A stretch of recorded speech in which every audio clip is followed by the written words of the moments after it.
सेवा प्राधिकरण संबल न्यूज 18 के सेहत आपकी प्रोग्राम में आप सबका स्वागत है। इस बात की एपिसोड में हमारे साथ डॉक्टर तनियत गलसन है। डॉक्टर साहब आरोग्य हॉस्पिटल चंडीगढ़ में पेडिट्रिशियन कंसल्टेंट के तौर पे काम करते हैं। तो डॉक्टर साहब हमारे साथ ये इंटरव्यू के लिए टाइम निकालने के लिए बहुत बहुत शुक्रिया डॉक्टर साहब। जुले न्यूज 18 के सभी व्यूवर्स को मेरे तरफ से नमस्कार और जुले, और आपको और आपकी टीम को मुझे इस प्रोग्राम में बुलाने के लिए thank you very much. Doctor साहब, तो हम सबसे पहले बात करेंगे जो पेडिट्रिशियन आप है, तो सबसे पहले कॉमन जो बच्चों में कॉमन डिजीज या प्रॉब्लम्स क्या होता है, इसके बारे में हमारे व्यूवर्स या पेरेंट्स को। तो अगर हम बच्चों के बीमारियों के बारे में अगर बताएं तो वैसे तो बहुत सारे बीमारियां हैं बच्चों को फेस करना पड़ता है, बट सबसे कॉमन जो बीमारी है जो बच्चों और पेरेंट्स को फेस करना पड़ता है वो ज्यादातर इन्फेक्शन ही है, खासकर रेस्पिरेटरी ट्रैक्ट इन्फेक्शंस जैसे कि खांसी जुकाम नजला, जो कि बहुत कॉमन बीमारी है, और इससे लेके न्यूमोनिया तक जो भी एक जानलेवा बीमारी है, तो वो एक रेस्पिरेटरी इन्फेक्शन जो कि बहुत सारे पेशेंट्स हम देखते हैं। इसके अलावा डायरिया और डिहाइड्रेशन जो कि दस्त और उल्टियां बुखार जो आते हैं वो भी एक बहुत कॉमन बीमारी है। ये दोनों बीमारी एक इतना कॉमन है कि हम अगर ओपीडी में बैठे हैं तो 70 से 80% जो बच्चे यानी जो पेशेंट्स हमारे पास आते हैं वो इसी कारण से आते हैं।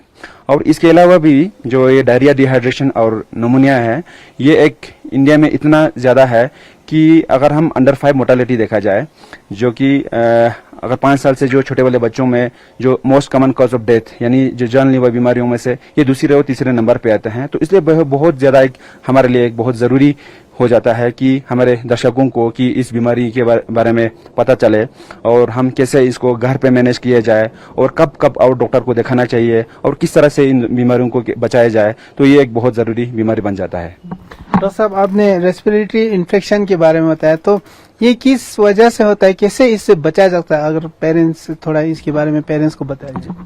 तो रेस्पिरेटरी ट्रैक इन्फेक्शन हम उसके बारे में बताया तो सबसे पहले हम रेस्पिरेटरी ट्रैक को 2 हिस्सों में डिवाइड किया जाता है। एक अपर रेस्पिरेटरी ट्रैक जो कि हमारा मुंह, गला और नाक और कान आते हैं, तो वो एक अपर रेस्पिरेटरी ट्रैक होते हैं, और उससे नीचे जो छाती हमारे चेस्ट में होते हैं, छाती हो गया, छाती के सराउंडिंग में प्लूरा होते हैं, तो वो सारा एक लोअर रेस्पिरेटरी ट्रैक में होता है।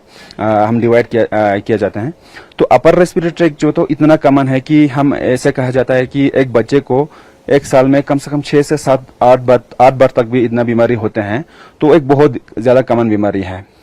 और लोअर रेस्पिरेटरी ट्रैक इन्फेक्शन जो कि हम न्यूमोनिया है, ये एक बहुत ज्यादा हमारे इंडिया में बर्डन है, बहुत सारा एक most one of the commonest cause of death in India, तो इसकी वजह से लोगों को पता होना इसलिए जरूरी है।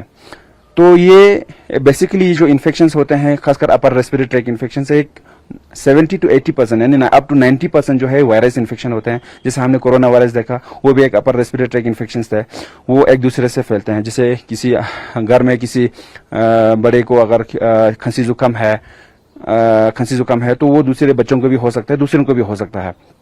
तो ये खांसी जुकाम नजला जो है एक वायरस इन्फेक्शन है, एक दूसरे में फैलते हैं।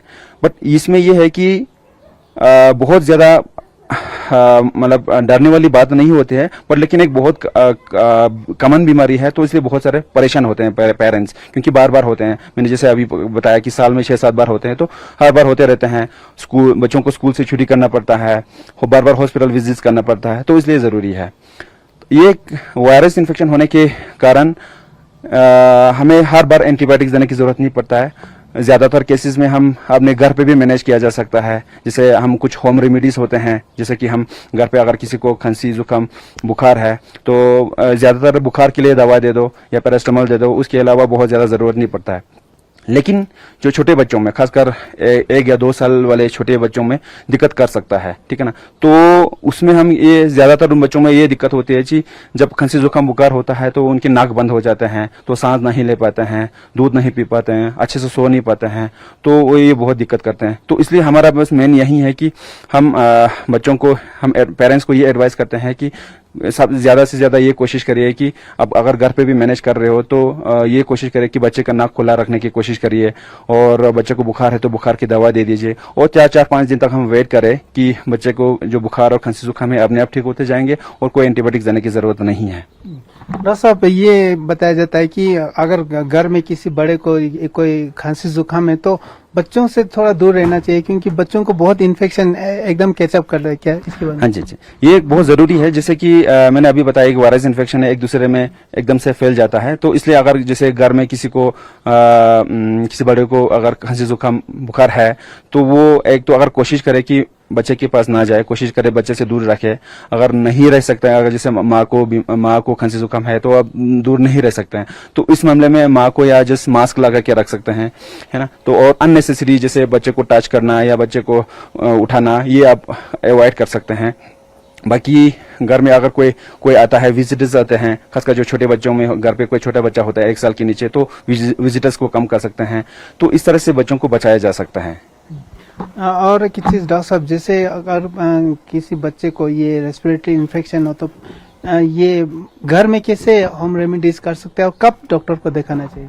हाँ जी, एक अच्छा सवाल है, क्योंकि देखो मैंने अभी बताया कि 6 से 8 बार अगर होता है तो हर बार डॉक्टर के पास जाना बहुत मुश्किल है। और बहुत सारे गाँव जो जहाँ पे बहुत सारे इलाका है जहाँ पे डॉक्टर के पास नहीं जा सकते हैं, तो उसमें हम ऐसे करते हैं कि हम ये भी एडवाइस करते हैं कि हर बार अगर खासकर बड़े बच्चों में हर बार आप अगर इस तरह की किसी को खांसी जुकाम बुखार है तो हर बार डॉक्टर के पास जाने की जरूरत भी नहीं है। तो घर पे हम कैसे करें कि बच्चे को एक तो बुखार है तो बुखार का दवा तो देना पड़ेगा, इसके अलावा कोई चारा नहीं है। या अब बहुत ज्यादा है तो जब ठंडे पानी से स्पॉन्जिंग कर सकते हो। बाकी दवाई देने की जरूरत नहीं होती बच्चों को, बस बुखार की दवा दे दो, ठीक है ना। तो बाकी अपने आप 4 से 5 दिन लगेगा बुखार को ठीक होने में। 4 से 5 दिन में अपने आप ठीक हो जाएगा, तब तक कुछ नहीं करना है। खूब पानी पिलाना है, गरम गरम पानी पीना है, खान पान अच्छे से रखना है और टाइम पे वैक्सीनेशन करना है। तो इसके अलावा और बहुत कुछ देने की जरूरत नहीं है। जैसे मैंने बताया अभी जो छोटे बच्चों में थोड़ा दिक्कत होती है, जैसे 2 साल के जो 1-2 साल के जो छोटे बच्चों में दिक्कत होती है, जैसे कि मैंने बताया कि चिड़चिड़ा होते हैं, दूध नहीं पीते हैं या सो नहीं पाता अच्छे से, रोते रहते हैं, तब दिक्कत होते हैं। तो उनमें ये रहता है कि नाक बंद होने की वजह से तो ये दिक्कत करते हैं। तो ये नाक को खुला रखने के लिए हम 2-3 तरीके कर सकते हैं। एक तो एक नेजल ड्रॉप्स होते हैं, मार्केट में अवेलेबल होते हैं, नेजल ड्रॉप्स डालते रहिए, एक बूंद नाक में डाल सकते हैं ताकि उसे नाक खुला रहे। और दूसरा, इससे भी अगर फर्क नहीं पड़ता तो हम भाप ले सकते हैं, जैसे कि घर में किसी हमारे स्टोव पे या गैस पे गर्म पानी रखा तो और थोड़ा सा उसके पास रखें, तो ये गला और नाक सूख जाते हैं, उसकी वजह से बंद होते हैं, तो वो थोड़ा सा ठीक रहा है। तो ये चीजें हम कर सकते हैं। बाकी बड़े बच्चों में खांसी बहुत ज्यादा होते हैं, बहुत मुश्किल होता है कि मैनेज नहीं कर पाता, तो उनमें हम शहद दे सकते हैं, जैसे अदरक का पानी देना या इस तरह का जो हम नॉर्मली घरों में करते हैं वो हम कर सकते हैं। उसमें कोई ज्यादा बहुत दिक्कत नहीं है, हम वो कर सकते हैं। बाकी लेकिन ये है कि हम ओवर द काउंटर ड्रग्स लेते हैं, जैसे कि किसी केमिस्ट पे जाके कुछ दवाई ले आते हैं, वो यूजुअली अवॉइड करना चाहिए। क्योंकि ये कहा जाता है कि जो खांसी जुकाम का दवाई जो हम केमिस्ट से ले आते हैं बिना डॉक्टर को देखा है, क्योंकि उसमें बहुत सारे साइड इफेक्ट्स भी आते हैं। तो इसलिए अभी जो गवर्नमेंट का है रिकमेंडेशन तो ये है कि 2 साल से नीचे वाले बच्चों में कोई कफ सिरप यूज ना करें, है ना, कोई कफ सिरप नहीं देते हैं यूजुअली। तो वो एक क्योंकि बहुत सारे साइड इफेक्ट्स दिखाया गया है, तो इसलिए अभी उन्होंने मतलब रिकमेंडेशन नहीं है कि छोटे वाले बच्चों में कफ सिरप यूज ना करें। थैंक यू, आपने बहुत ही विस्तार से बताया। तो आप हम थोड़ा डायरिया के बारे में लोगों को थोड़ा और जानकारी दें। हाँ जी, तो डायरिया यानी जो कि दस्त और उल्टियां और बुखार जो है वो ये भी एक इन्फेक्शन है। ये भी एक मोस्ट ऑफ द टाइम जो 60 to 70% जो है वायरल इन्फेक्शन होता है। ये भी एक दूसरे से फैलते हैं, जैसे घर में किसी को डायरिया है तो दूसरे को फैल सकता है, या हमने किसी बाहर से खाना खाया उसकी वजह से भी हो सकता है। तो ये भी एक इन्फेक्शन सी है, तो उसमें ये भी एक कॉमन है ना, हम घर पे भी मैनेज कर सकते हैं। लेकिन हमें कुछ चीजें पता होना चाहिए कि हमें डॉक्टर को कब दिखाना चाहिए, है ना। तो यूजुअली इसमें क्या होता है कि डायरिया, लूज मोशन होते हैं और उल्टियां होते हैं और बुखार आते हैं। ये 3 चीजें जो है सबसे जरूरी है, मतलब ये 3 चीजें सबसे कॉमन है। बुखार के लिए मैंने जैसे बताया कि बुखार का दवाई देना है। बाकी लूज मोशन जब अगर उल्टी नहीं है, जब लूज मोशन काफी जितने बार भी हो, ज्यादा बहुत फर्क नहीं पड़ता है। अगर जब तक बच्चा अगर दूध पी पा रहा है, खाना वगैरह पानी पी पा रहा है, तो इसमें ज्यादा दिक्कत नहीं होता है। इसमें डायरिया और इसमें सबसे प्रॉब्लम ये होता है कि लूज मोशंस बहुत ज्यादा होने की वजह से शरीर में पानी खत्म होने का डर रहता है, जिसको हम डिहाइड्रेशन बोलते हैं। डिहाइड्रेशन के अलावा कुछ इलेक्ट्रोलाइट्स यानी कुछ शरीर में जो साल्ट्स होते हैं, सोल्ट्स कम होने का खतरा रहता है। ये दोनों को हमें ध्यान रखना है। तो वो हमें कैसे पता चलेगा कि हाँ डायरिया की वजह से बच्चे को शरीर में पानी खत्म हो रहा है, ये कैसे पता चलेगा? ये कुछ चीजें होते हैं, लक्षण होते हैं, जैसे कि होठें सूख जाना, सुसु कम करना, या बच्चा बहुत ज्यादा चिड़चिड़ापन होना, कि उसको प्यास ही नहीं लगना खत्म हो गया है ना, या जैसे कि बहुत चिड़चिड़ापन हो गया, बहुत सुस्त हो गया, सुसु बहुत कम करने लग गया, या कि उल्टी इतना ज्यादा कर रहा है कि कोई बच्चा कुछ पी ही नहीं पा रहा है, पानी ही नहीं पी पा रहा है, तब डॉक्टर को जरूर दिखाना चाहिए। अदरवाइज हम घर पे भी मैनेज कर सकते हैं कुछ होम रेमेडीज, जैसे हमने अभी रेस्पिरेटरी ट्रैक इन्फेक्शंस में हमने बात किया था। इसी तरह डायरिया में भी कुछ होम रेमेडीज है, जैसे कि घर में जो भी पानी मिलता है, आइडियली तो ओआरएस पीना चाहिए, ओआरएस पिलाना चाहिए बच्चे को। ओआरएस अगर नहीं भी अवेलेबल है तो घर के जो दाल का पानी या चावल का पानी, नारियल का पानी, तो इस तरह का बच्चे को पिला सकते हैं। अगर बच्चे को ये उल्टी की वजह से ये सारा कुछ नहीं पी पा रहा है, नहीं ले पा रहा है मुंह से, तब फिर डॉक्टर को दिखाना बहुत जरूरी है। सोनावारी में सरकारी गर्ल्स हाई स्कूल संबल सोनावारी में महिलाओं के अधिकार और महिलाओं के खिलाफ हिंसा पर एक कानूनी जागरूकता कार्यक्रम का आयोजन किया। राजौरी के कलेर इलाके में करंट लगने से गाय की मौत हो गई। इस मामले में गाय के मालिक ने बिजली विभाग पर लापरवाही का आरोप लगाया और विभाग से मुआवजे की मांग की। सोनावारी में डूबने की घटनाओं में कुछ बच्चों की तो अब हम इम्यूनाइजेशन के बारे में बताएंगे, तो क्योंकि टाइम टू टाइम वैक्सीन लगाना होता है बच्चों को, इसके बारे में आप बताना है। अच्छा, तो वैक्सीन एक ऐसा मतलब आविष्कार है कि जैसे कि बच्चे को वैक्सीन हम इसलिए बच्चों को दिया जाता है कि बच्चे को बीमार होने से पहले इसे बचाया जाए। जैसे कि हम बीसीजी लगाते हैं जन्म पे, बीसीजी लगाने का मतलब है कि बच्चे को बाद में टीबी ना हो। ऐसा नहीं है कि बिल्कुल टीबी नहीं होगा, हो भी सकता है टीबी, बट लेकिन ये कि जो सीवियर टीबी है, जो जिसकी जानलेवा हो सकता है, उतने से बचाते हैं। जैसे कि हमारा एक एग्जांपल है पोलियो। बहुत पहले जो पोलियो इतना ज्यादा होता था कि बहुत सारे लोग डिसेबल हो जाते थे। अभी जो है पोलियो वैक्सीन की वजह से पोलियो बिल्कुल ऑलमोस्ट इंडिया में खत्म होने वाला है। तो इसलिए वैक्सीन एक बहुत जरूरी है, खासकर जैसे अभी हमने रेस्पिरेटरी ट्रैक इन्फेक्शंस और डायरिया के बारे में बात किया था। तो रेस्पिरेटरी ट्रैक इन्फेक्शंस के लिए, खासकर न्यूमोनिया के लिए न्यूमोकोकल वैक्सीन करके हमारे अभी तो सारे गवर्नमेंट हॉस्पिटल्स में मिलते हैं फ्री में, तो एक बहुत जरूरी है सबको टाइम पे लगाए। इसी तरह डायरिया के लिए भी रोटावायरस वैक्सीन करके अभी गवर्नमेंट में अवेलेबल है, तो इसलिए सबको लगाना जरूरी है। इसी तरह जो भी हो, इन दोनों की वैक्सीन के अलावा जो वैक्सीन जो जन्म पे लगते हैं उसके बाद 6 हफ्ते पे लगते हैं, 1.5 महीने यानी 2.5 महीने और 3.5 महीने पे लगते हैं, उसके बाद 9 महीने पे लगते हैं, उसके बाद 1.5 साल पे लगता है, 5 साल पे लगता है, 10 साल पे लगता है, 15 साल पे लगता है। तो ये सारा टाइम टू टाइम लगाना बहुत जरूरी है, ताकि इस बच्चे को बीमारी से होने से पहले बचाया जाए। यानी बच्चे का इम्यूनिटी पहले से स्ट्रॉन्ग इम्यूनिटी हम बना ले बीमार होने से पहले। तो इसलिए एक मतलब हम अगर देखा जाए तो फाइनेंशियली भी बहुत हम अगर कोई बच्चा अगर बीमार होके एडमिट होता है तो उसमें बहुत सारा खर्चा आ जाता है। अगर वैक्सीन में तो क्या हमें वैक्सीन लगा दो, एक तो फ्री में भी मिल जाता है गवर्नमेंट में, अगर नहीं भी मिलता है तो अगर प्राइवेट में लगाएं तो वो बहुत सस्ता हो जाता है।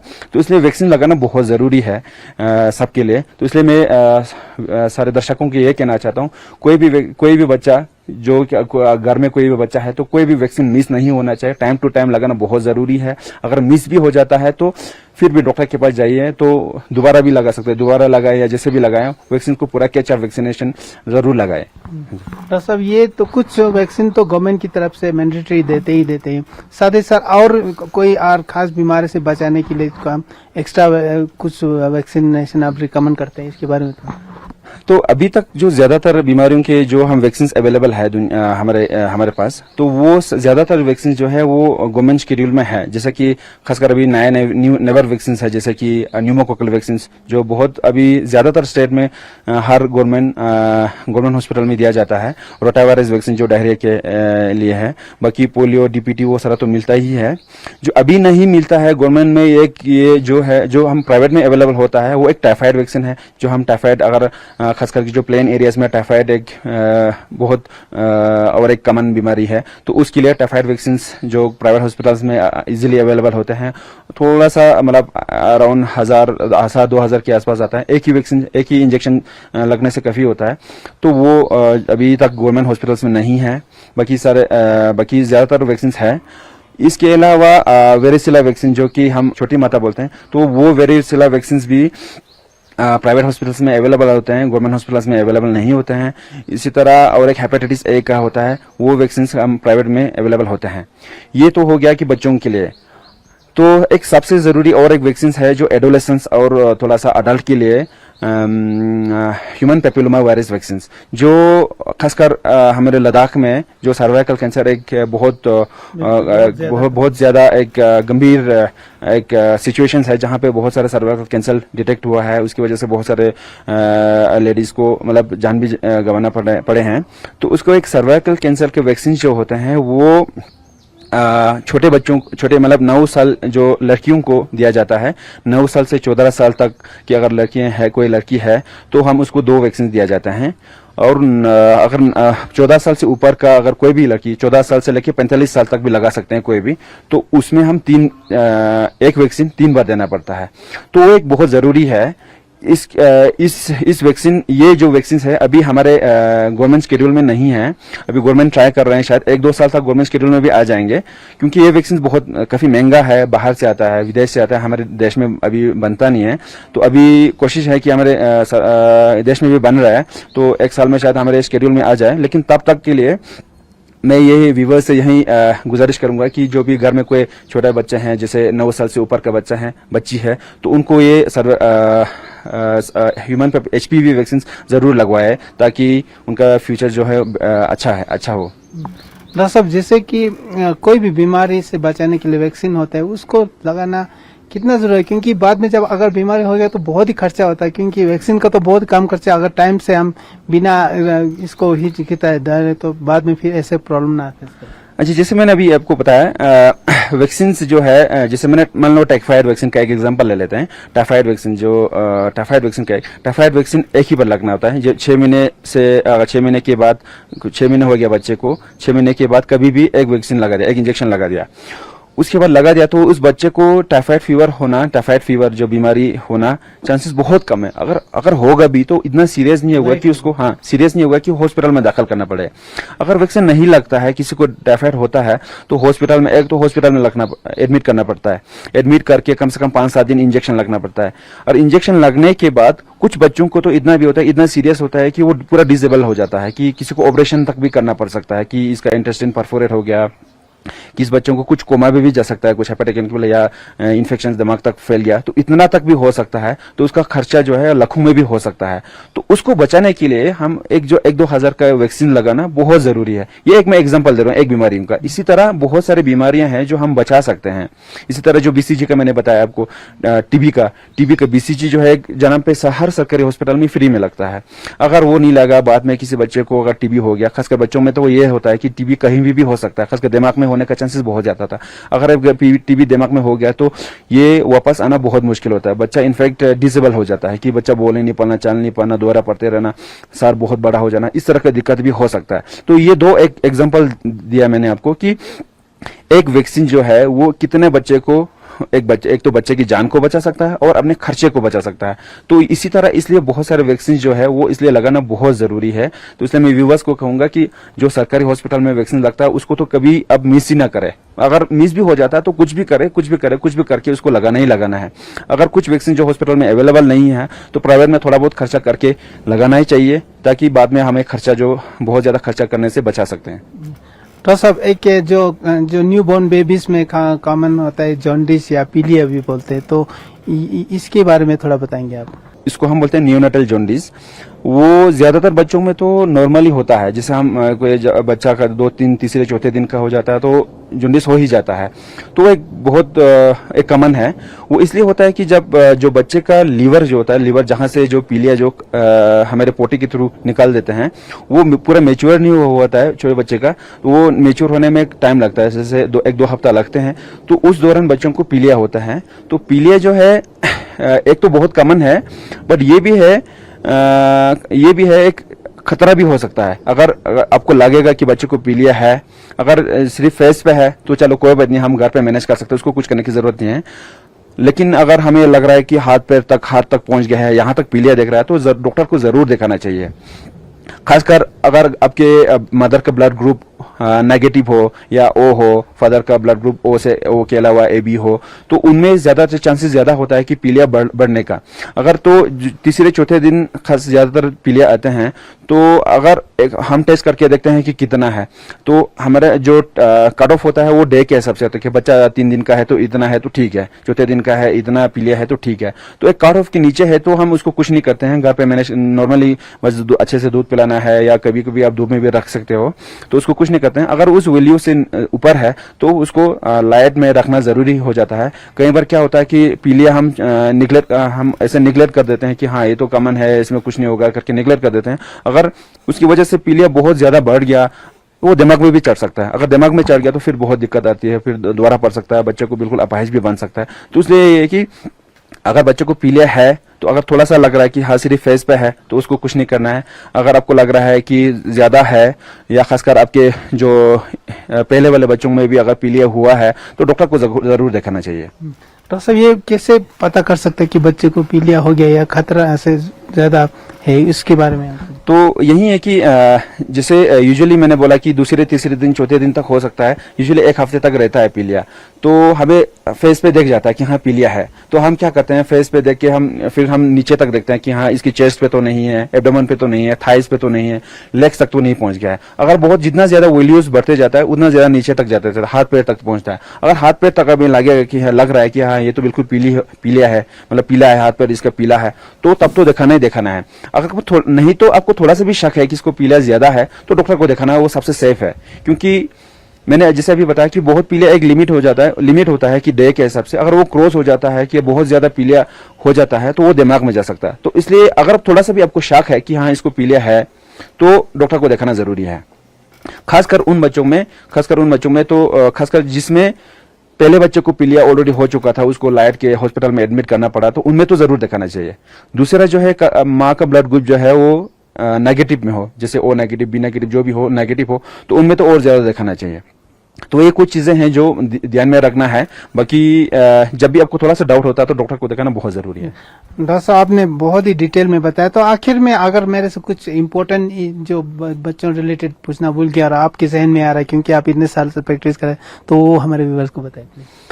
तो मेन वही है कि जैसे कि हम हॉस्पिटल में देखते हैं कि रोज देखते रहते हैं, तो हम पेशेंट्स को बोलते हैं कि जो भी कोई प्रॉब्लम होता है तो हम फोन पे, एक्चुअली पेशेंट्स क्या करते हैं फोन पे बात करते हैं। तो फोन पे क्या होता है, बच्चा एक ऐसा है कि हम अपने खुद नहीं बोल सकते कि मुझे ये प्रॉब्लम है, ये प्रॉब्लम है, ये प्रॉब्लम है। तो इसलिए हम क्या बोलते हैं, ज्यादातर लोग क्या करते हैं कि डॉक्टर साहब हमारे बच्चे को ये प्रॉब्लम है, आप कुछ दवाई लिख दीजिए। तो वो गलत है मेरे ख्याल से, क्योंकि अब बच्चा खुद नहीं बोल सकता है, मदर और फादर जो है वो पेरेंट्स जो कुछ इंटरप्रेट कुछ अलग से कर सकते हैं। तो इसलिए जब भी कोई अपने बच्चों को कुछ प्रॉब्लम है तो नजदीकी हॉस्पिटल में जाके डॉक्टर को जरूर दिखाइए, उसके बाद ही दवाई पिलाए। क्योंकि जैसे हम फोन पे बात कर लेते हैं तो हम कुछ एज्यूम कर लेते हैं, हाँ ये होगा करके दवाई लिख देते हैं, कुछ और होगा बच्चे को, तो फिर वो उसमें बहुत ज्यादा प्रॉब्लम होता है। तो इसलिए मेरे मेन ये व्यूअर्स को ये रिक्वेस्ट है कि जितने भी हो सकता है, जितना तक भी हो सकता है कि डॉक्टर्स को दिखाए, नजदीकी डॉक्टर्स को वो दिखाए। बाकी इसके अलावा तो बाकी मैं व्यूअर्स को यही कहूंगा कि वैक्सीनेशन टाइम पे रखें, बच्चों का खान पान अच्छे रखें। यही 2 चीज है, वैक्सीनेशन और न्यूट्रिशन। ये 2 बहुत अहम जरूरी है जो कि हर बच्चों को बीमारी से बचा के रखते हैं। तो इसलिए ये 2 जरूरी है, ये मैं कहना चाहूंगा। थैंक यू डॉक्टर साहब, थैंक यू। तो ये थे डॉक्टर तन्वीर गेल्सन, जिन्होंने विस्तार से जो बच्चों में प्रॉब्लम और जो कॉमन डिजीज के बारे में बताया। हमें उम्मीद है कि हमारे पेरेंट्स और व्यूअर्स सभी को इसके बारे में डिटेल जानकारी मिला होगा। कैमरामैन सोनम रंजन के साथ मुरुफ संजन, न्यूज 18 के लिए। पूरा जिला प्रशासन ने